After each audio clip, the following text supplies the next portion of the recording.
A good puzzle, you understand all of the steps needed to accomplish it before you do it. You know what the problem is before the solution, and the journey of discovering it is what makes it rewarding.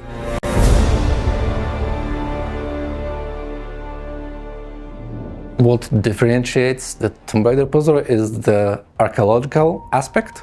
Like those things very often relate to actual technology that would be used by the Egyptians or the Inca.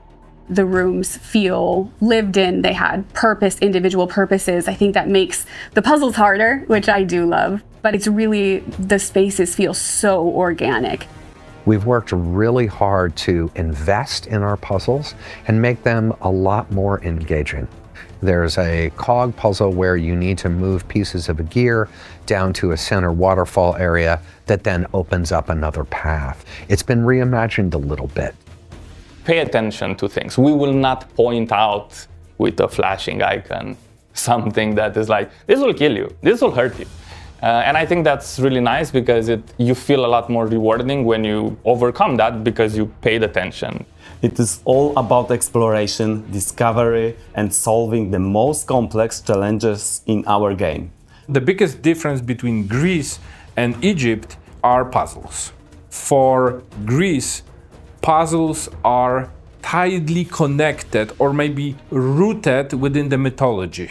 The theme for the puzzles themselves are strictly wrapped around the mythology or a particular Greek god or a particular Greek event. We have a Hephaestus and we're trying to make this room all about the fire and forging the metals. We have a Poseidon room, which is my favorite, just because we could play the most with it. It's the biggest one and we could play with what water does to the places throughout the ages.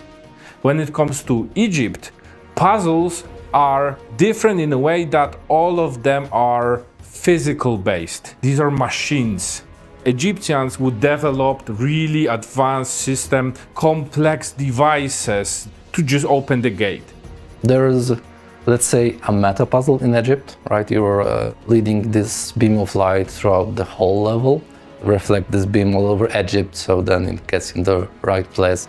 Egypt feels like one large interconnected puzzle and place to hide and protect something very important. Mythology versus engineering. I think the crucial part in a Tomb Raider game is that traps are like a carrot. If the enemies are the guardians, the traps are the executioner. In a game like ours, where traps are kind of like a big part of the flavor of the game, of like the importance of what a Tomb Raider game is, we want to really sell the idea of like, you're no longer in Kansas, right?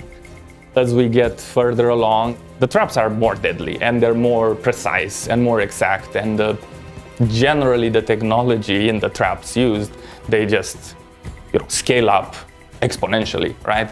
Press on a pressure plate here and it triggers step 1 out of 4 of a larger puzzle.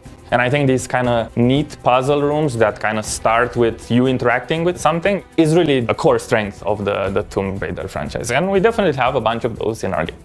Sometimes we use a bit of world building and kind of little storytelling in a corner where you see someone suffered because they failed to overcome this. We think that these small moments of this kind of combination of level and world building makes the traps feel more real, because it's like, I'm not the first one to step into this. I'm not the first one to kind of fail at this. This is a cautionary tale. And I think those moments are really cool.